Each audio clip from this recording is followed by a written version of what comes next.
In languages like Java, one of the most infamous errors is a null pointer exception. This occurs when you attempt to access an object that is nil. Swift addresses this issue with optionals, allowing you to declare variables that may or may not hold a value. By safely unwrapping optionals before use, Swift helps prevent unexpected crashes in your app. To help show a practical example, let's take a look at my app, Project Bloom. Project Bloom is a task manager designed to help small or solo teams stay on track. One of the key components is a struct called Project Task. This struct holds important details about each task. We have ID, a unique identifier for the task, title, a short description of what the task is about, description, more details about the task, assigned to ID, the team member assigned to this task, assigned to username, the username of the assigned team member, is active task, whether the task is currently active, and at the end, we have two optionals, which will focus on this video. The completedAt property is an optional timestamp. When a task is first created, it won't be completed right away. Therefore, it makes sense for completedAt to be optional. Its value will be set only when the task is finished. The same logic applies to completedByID. This property will only have a value when someone marks the task as completed. By making these properties optionals, we can create task objects without needing these values upfront. This helps keep our data model flexible and efficient.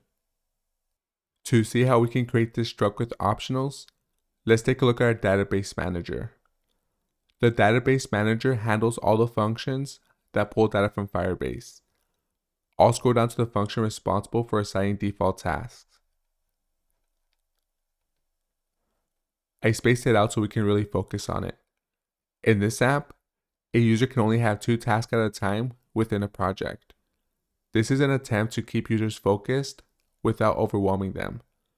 When a new project is created, 2 default tasks are automatically assigned to the project creator.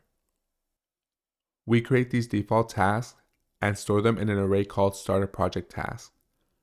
Notice that these new tasks don't include the optionals completedAt or completedBy. They end with is active task. This is exactly what makes optionals so powerful. They allow us to create structs without requiring data that isn't available yet. To finish up, I'll show you a couple of ways to unwrap these optionals in our SwiftUI files. I'll open the completed task list view. This view displays all the tasks that have been completed in a project so far. We sort this task list by completedAt, but since completedAt isn't optional, we need to unwrap it first. That's where the double question mark or nil coalescing operator comes in. If completedAt is not nil, we get the date value and use it. Otherwise, we default to today's date to prevent errors and keep the list sorted properly.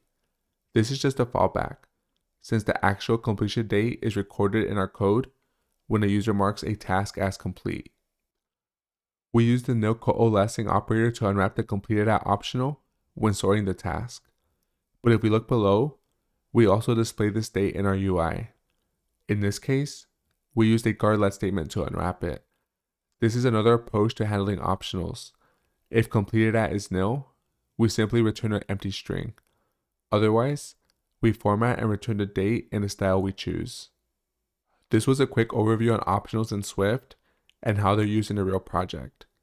Thanks so much for spending time with me today. I can't wait to see you in the next one.